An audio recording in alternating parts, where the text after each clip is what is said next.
Fala pessoal, seja bem-vindo ao canal da BitGet, Gui Telles na área, e hoje eu vou falar com vocês duas coisas. A primeira coisa é que o Ether pode ser uma grande gema diante da nossa frente, e o segundo ponto é que eu vou trazer um indicador que ele nos aponta exatamente qual que seria o preço mais barato em determinado momento do mercado.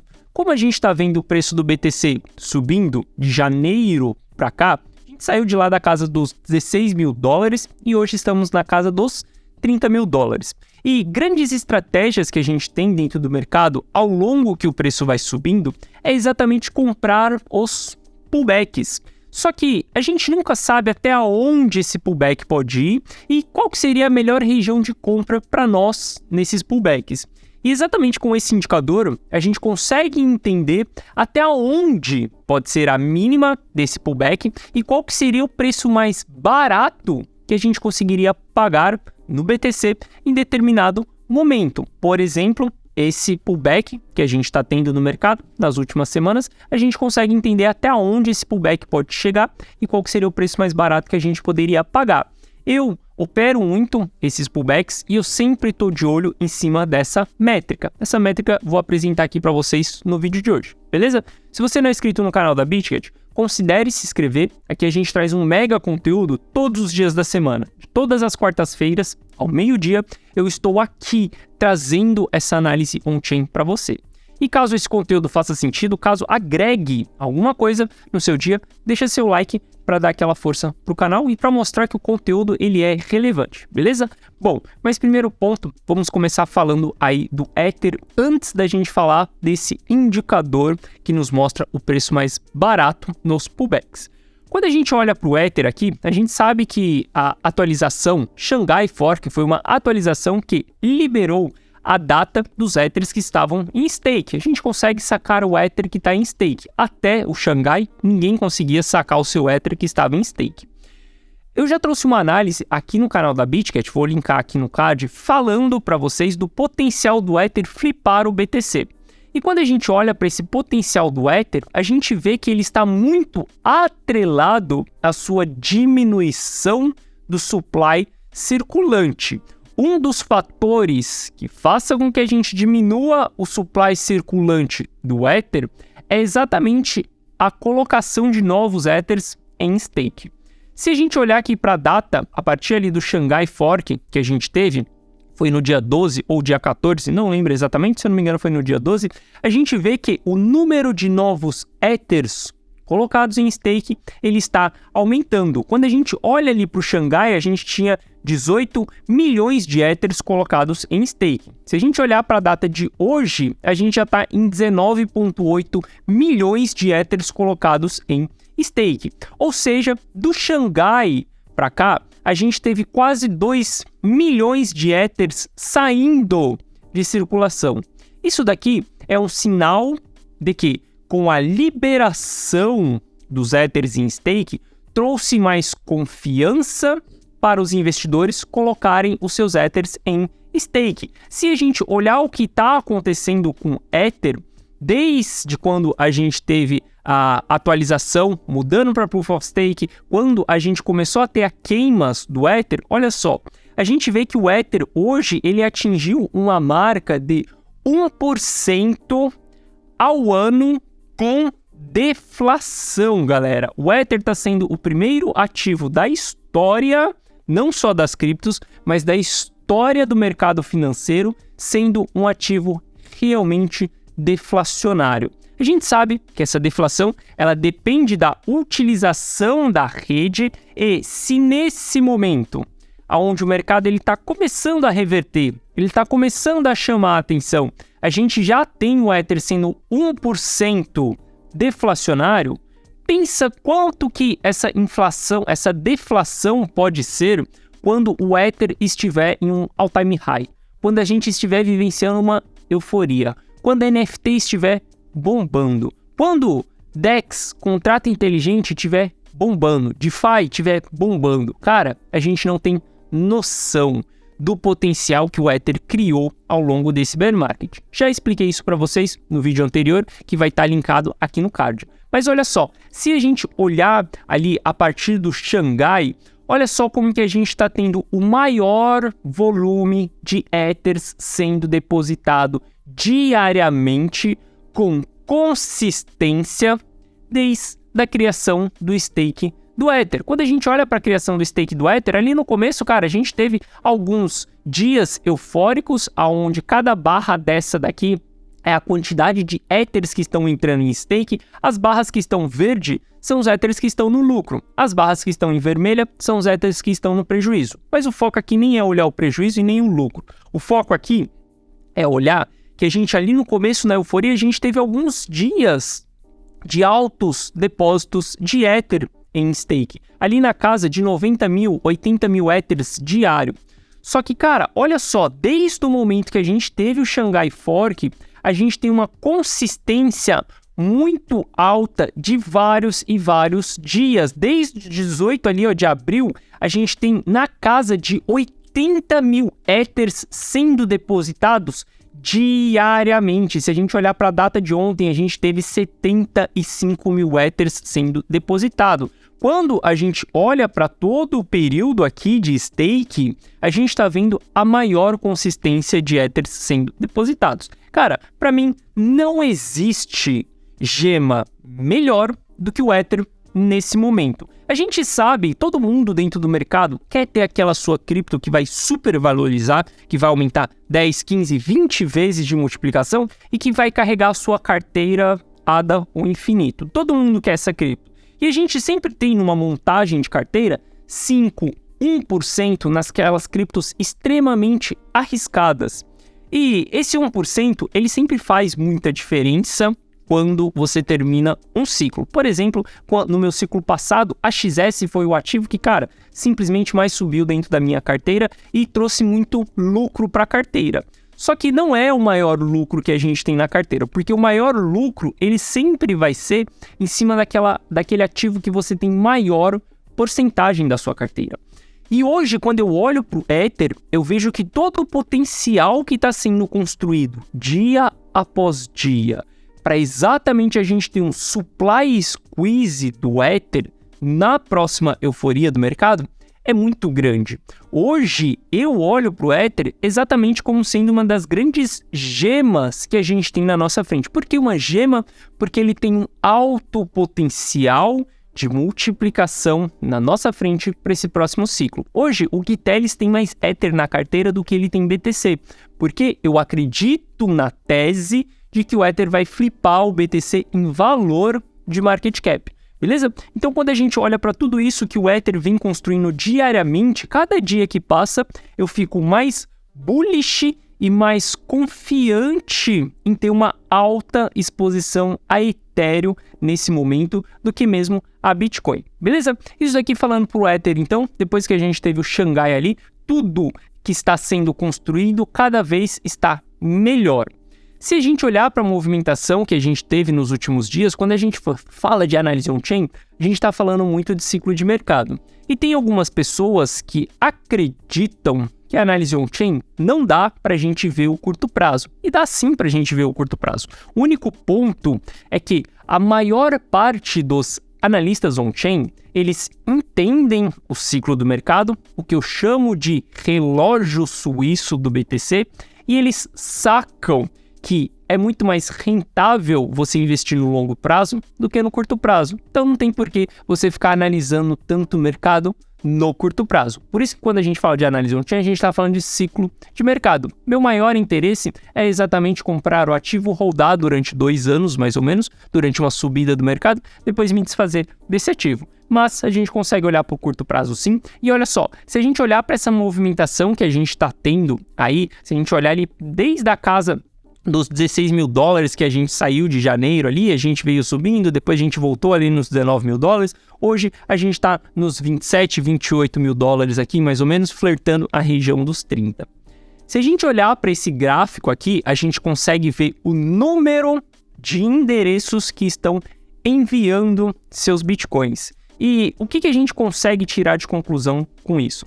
Saca só, se você está enviando o seu Bitcoin, o maior interesse que você pode ter nesse envio é exatamente se desfazer das suas posições. Enviar para a exchange, simplesmente vender. Você pode enviar para uma outra carteira sua, você pode fazer embaralhamento do endereço, você pode fazer várias coisas.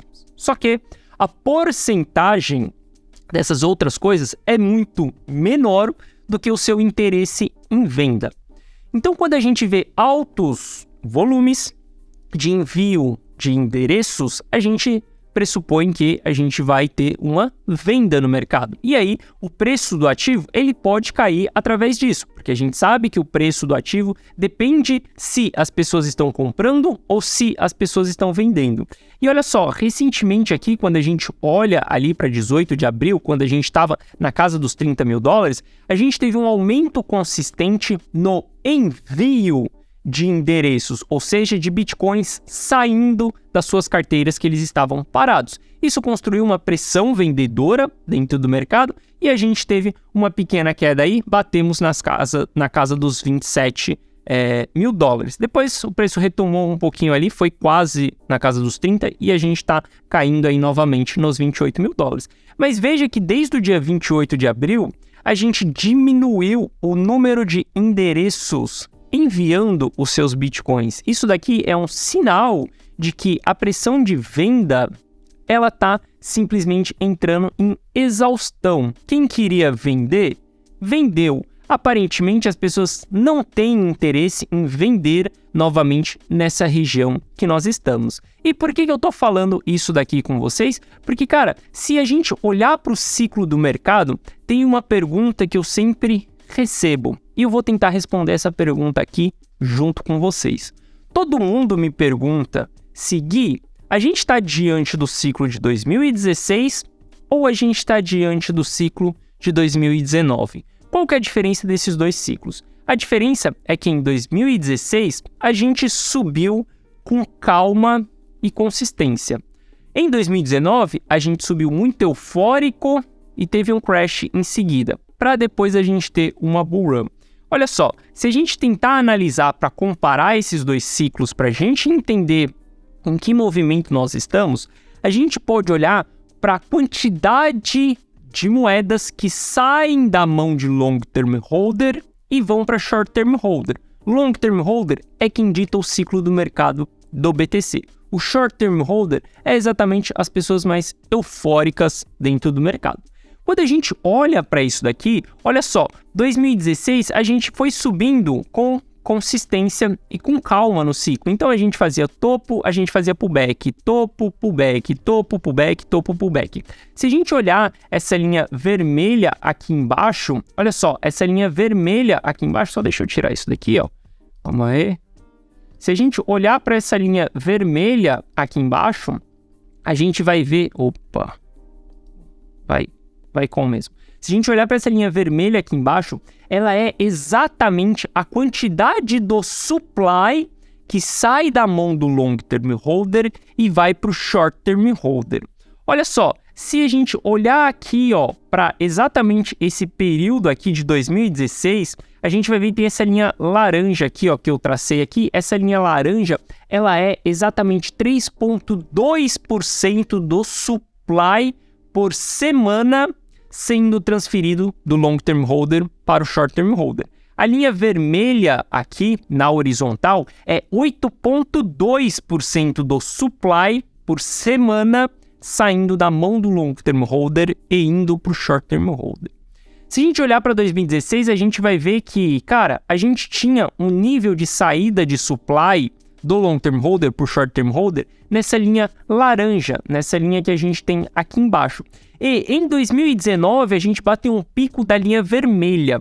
Esse pico da linha vermelha, ele é exatamente o fluxo que a gente tem de Bitcoin saindo de long term holder para short term holder em formação de topo de mercado. Ou seja, o que eu quero dizer com vocês? Se a gente olhar para o patamar que nós estamos hoje, o nível de distribuição que a gente está tendo, o nível de o long term holder se desfazendo das suas posições, ele está igual a 2016 e não igual a 2019. Por conta disso, eu tenho um primeiro sinal de que a gente pode estar diante de um ciclo de 2016 e não de 2019. E é só por conta desse gráfico que eu vou considerar isso? Não existe gráfico bala de prata na análise on-chain. Existem vários gráficos e a gente constrói uma tese em cima disso.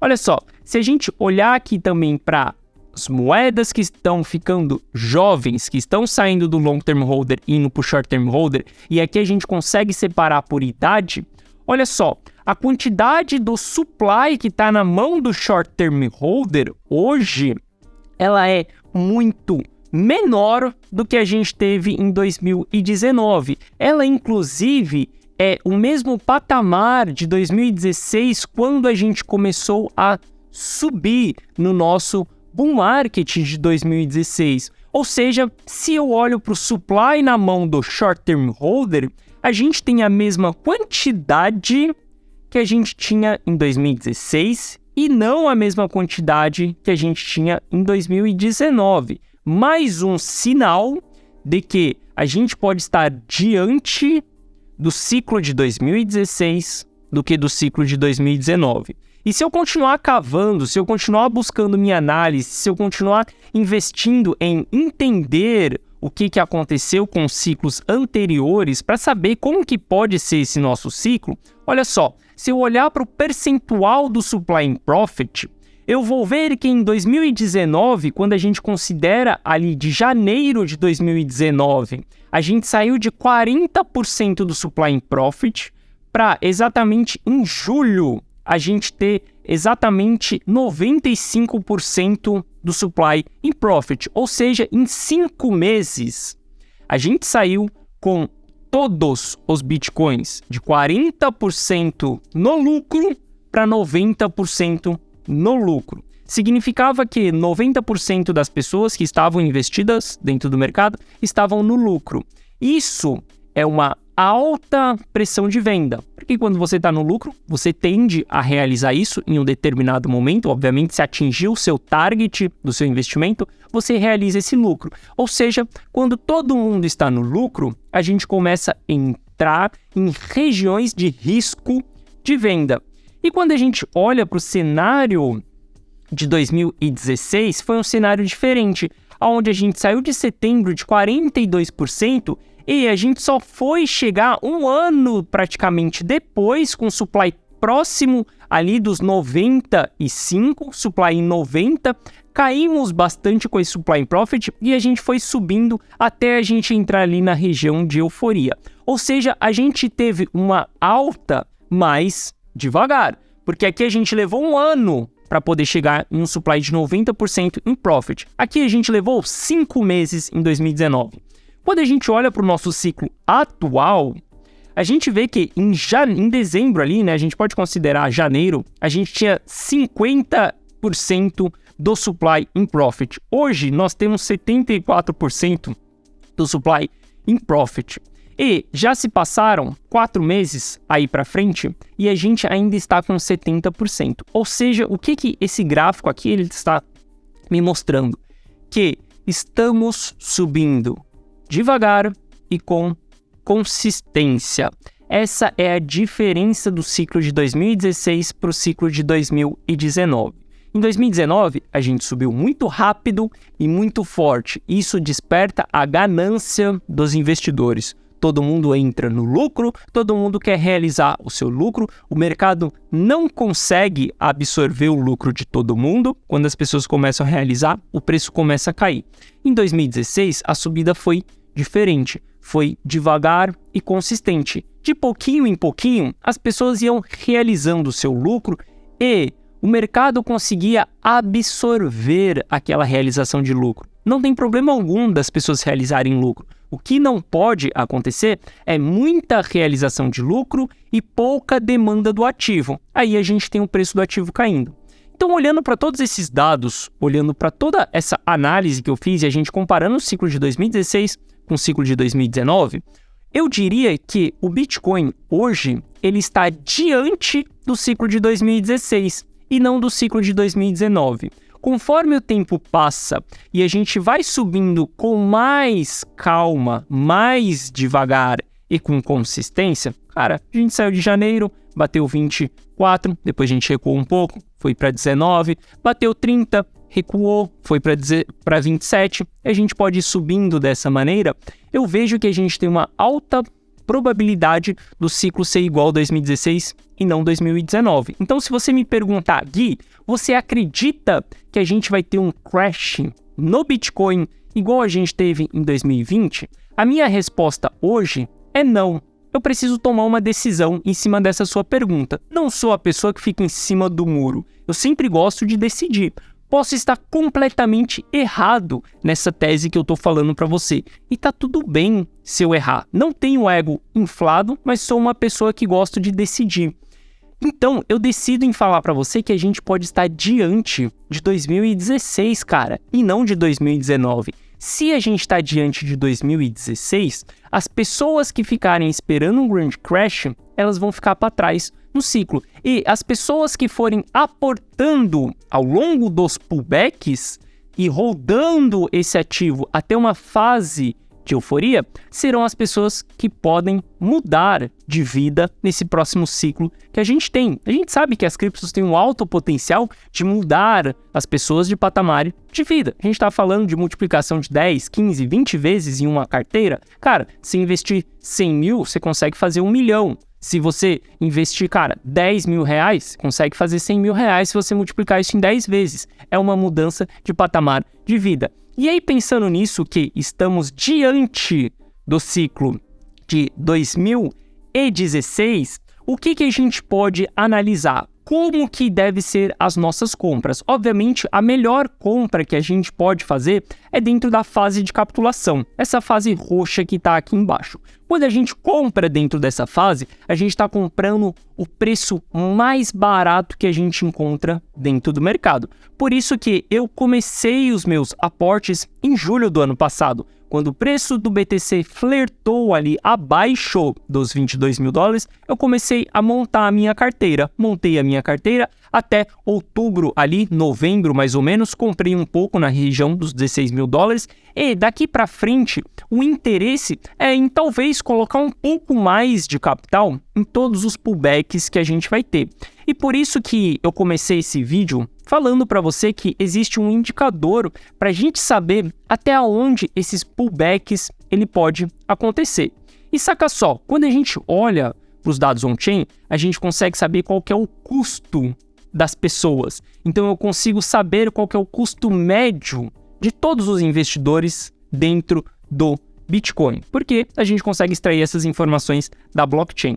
Se a gente olhar para essa linha laranja que a gente tem aqui, essa linha laranja é exatamente o custo médio de todos os investidores do Bitcoin. Se a gente olhar a linha azul, é exatamente o custo médio dos investidores de longo prazo, do long term holder. E se a gente olhar para a linha vermelha, é exatamente o custo médio dos investidores de curto prazo. Investidores de longo prazo, eles não têm interesse em realizar lucro por qualquer coisa. O que seria qualquer coisa? 50, 100, 200, 300% de alta. Não é o objetivo do investidor de longo prazo dentro do Bitcoin. Esse cara quer pegar uma multiplicação de 10 vezes. Só que se a gente olhar para o custo do investidor de curto prazo, a gente consegue ver uma sacada muito nítida. Olha isso daqui. Quando a gente olha para 2016, a gente vê que todos os pullbacks que aconteceram de 2016 até o topo de 2018, eles caíram até o custo dos investidores de longo prazo, de curto prazo. O que isso significa? Se o custo caiu, se o preço do ativo caiu até o custo dos investidores de curto prazo, significa que se o preço fosse abaixo daquela região, os investidores de curto prazo eles estariam realizando prejuízo. E como os investidores de curto prazo é quem está dominando o jogo ali mais no intraday, no dia após dia, o investidor de longo prazo ele vai comprar na baixa e vai vender na alta. Ele vai construir o fundo e ele vai construir o topo do mercado.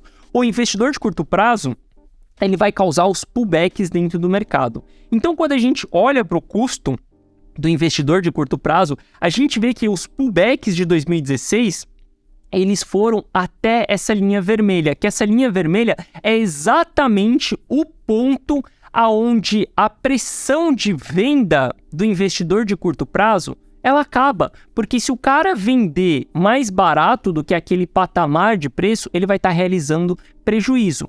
Isso aconteceu em 2016. Então veja que em 2016 todos os pullbacks eles foram até o ponto mínimo, que era aonde o investidor de curto prazo entraria em prejuízo. Se a gente olhar para 2019, foi um pouco diferente, porque a gente subiu em 2019, depois a gente teve um grande crash, só depois do crash ali a gente chegou a flertar o custo dos investidores de curto prazo 2 vezes. Essa linha, ela é uma resistência e ela é um suporte também. Por que uma resistência? Porque quando a gente está em um bear market e o preço volta nessa linha, significa que os investidores de curto prazo estão no 0 a 0. Isso daqui constrói a zona dos arrependidos. Ou seja, se a gente olhar para o ciclo a partir de agora, a gente vai ver que o nosso primeiro pullback que a gente deu desde janeiro, ele foi até exatamente essa linha. Abaixo dessa linha, os investidores de curto prazo estariam realizando prejuízo. Se eles vão realizar prejuízo, a pressão de venda acabou. Eles não têm mais pressão de venda, eles não têm incentivo algum para realizar. Dali para frente, a gente só tem pressão de compra. O preço do ativo volta a subir.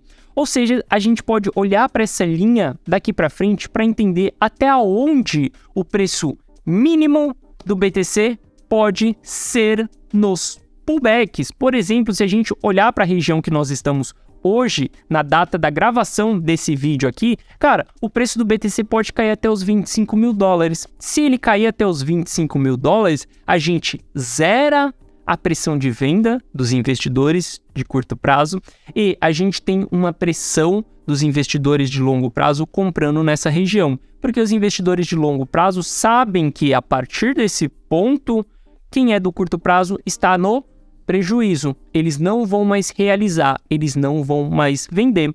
Então, se a gente vê o preço do BTC voltando para essa linha, a gente está diante de uma mega oportunidade de compra em um pullback de um ciclo de alta que nós estamos tendo. Por exemplo, se hoje o preço vier a flertar os 25 mil dólares, eu vou ser o cara que vou pedir 6 para o mercado. O mercado vai estar trucando e eu vou pedir 6. Por quê? Vou simplesmente aumentar as minhas posições dentro do mercado, aumentar a exposição da minha carteira, porque a gente já identificou o fundo do mercado. O fundo já foi formado, a gente já bateu os 15 mil dólares, a gente já capitulou, a gente já teve a pressão de venda massiva que a gente precisava ter. Daqui para frente, a gente está surfando um novo ciclo, um ciclo de bull market que foi iniciado em janeiro desse ano. Bull market é bem diferente de bull run. E na próxima análise eu vou mostrar para vocês, na próxima quarta-feira que vem, eu vou mostrar para vocês que nós já estamos em um bull market. E esse bull market foi iniciado em janeiro. Mas segura aí, porque tem uma diferença entre bull market e bull run. Mas eu vou explicar isso para vocês na nossa próxima análise, beleza? Já estendi muito o meu tempo aqui. Eu espero que você tenha gostado da análise de hoje. Se você gostou, deixa seu like. Se você não é inscrito no canal da BitGet, considere se inscrever, ativa o sininho para toda quarta-feira você receber essa análise e ficar atualizado sobre todos esses pontos que eu falei com você aqui nesse vídeo, beleza? Então é isso, galera. Forte abraço. Espero que vocês tenham uma excelente semana e eu vejo você na próxima quarta-feira que vem. Valeu!